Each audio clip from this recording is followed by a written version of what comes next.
Welcome back to the program. Let's keep rolling. Kamala Harris keeps telling us that she has a policy plan to bring down prices. Joe Biden said the same thing. They keep saying if Donald Trump gets in office, he's going to raise taxes on low-income people by placing tariffs on Chinese-made goods. Now, we know that the tariffs are there to get to zero tariff-free trade. But remember this, back in June, Joe Biden sold off half of the Strategic Petroleum Reserve to try to bring down the price of gas. When that supply runs out, the price is going to go right back up. Now, tonight at midnight, just as we're getting off the air, there's likely to be a strike of dock workers, 45,000 to 50,000 strong, from Maine all the way down to the tip of Florida and around to Texas. If that happens, prices in this country are going to skyrocket. The Secretary of Commerce went on CNBC this morning. Where have you been kind of focused and hearing on what would happen if the strike goes, let's say, longer than a week? Again, I have not been very focused on that. You're the Secretary of Commerce. What have you been focused on? Joining me on the program right now is the president of the National Taxpayers Union, Pete Sepp. Thanks for joining us. My pleasure. Why would the Secretary of Commerce be focused on something like, I don't know, an entire Eastern Seaboard port strike? That's right.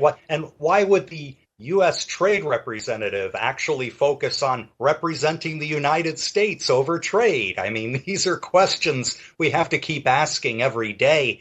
But past history suggests that the Biden administration would have done something by now to avert this strike. After all, President Biden signed into law a bill that prevented the freight railroads from going on strike. Same types of arguments. The traffic would have gone to a standstill. Goods that Americans depend on, from food to automobiles, would have been sitting in rail yards. Well, they're going to be sitting outside or inside ports now, either without people to unload the ships or the ships never getting to the docks in the first place on this coast. We need to start thinking strategically here and realize that's not in the interest of the U.S. economy. It stinks to have to intervene in a private sector labor dispute, but the stakes are equally bad for the country now as they were when there was a rail strike. All right, let's talk policy, tax policy, because that's, I wanted to get to. Kamala Harris she says she's charting a new way forward and turning the page, but says she's not going to raise taxes on anyone making less than $400,000, which is exactly what Joe Biden was saying. They say median wages are up and inflation's down. Nobody believes that. It's not how much you earn, it's the cost of living. So when Trump says, I want to tariff Chinese-made goods to get to 0%, that's not to just drive revenue into the government, for forcing us to pay more. That's getting our trade partners to equal out the tariffs. Kamala Harris actually said something the other day about how they're doing the green energy thing to bring down the cost of energy. When's that going to happen? 30 years from now? It seems like the Democrats think that we're just one left-wing policy away, or, price control, from bringing down prices, whereas Trump is saying, I'm going to lower corporate tax rates. They have to charge less for their goods and services, because if they don't, their competition will. That brings down prices. That also allows companies to expand and hire more people, which means more people have a job. That's right. These are precisely the kinds of policies that worked after the Tax Cuts and Jobs Act, which National Taxpayers Union helped to pass in 2017, and have taken place. Unfortunately, the Biden-Harris administration began undoing not only some of the tax policies, sometimes with horrible IRS regulations, also with tax increases in the Inflation Reduction Act. But even worse was all of the spending, because spending creates inflation when governments can't keep themselves under control, and inflation is a tax that is just as insidious as raising the rate and forcing you to do a new computation on your tax form. Yeah, it's like you ever watch somebody try to put on a pair of pants that doesn't fit them very well. They represent the budget. The pants represent the revenue, right? Yes. And they keep telling us we could just make the pants bigger, but you can't, all right? You're going to have to lose weight. And that's what the government is refusing to do.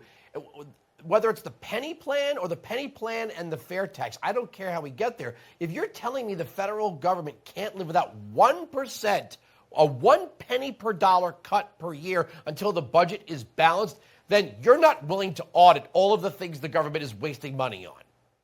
That's right. And, it's interesting. Recently, Senator Rand Paul reintroduced that penny plan. And because of all the deficit spending that's gone on, that's pandemic related, post-pandemic, so-called Inflation Reduction Act, it's now the 6 penny plan. That's how far we've dug ourselves into the hole. We have to start thinking about reducing 6 cents on the dollar just to get to budget balance within a decade.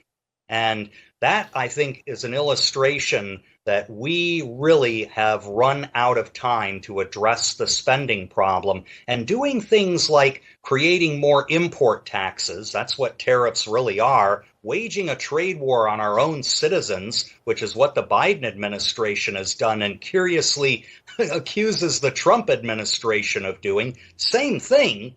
And yet we don't see action on the part of Congress and the executive branch to address the real issues that taxpayers care about: inflation, affordability, simplifying the tax system, getting government budgets under control. Interest payments on the national debt now exceed how much we spend on national defense every year. That ought to be a real red light, a big flashing one.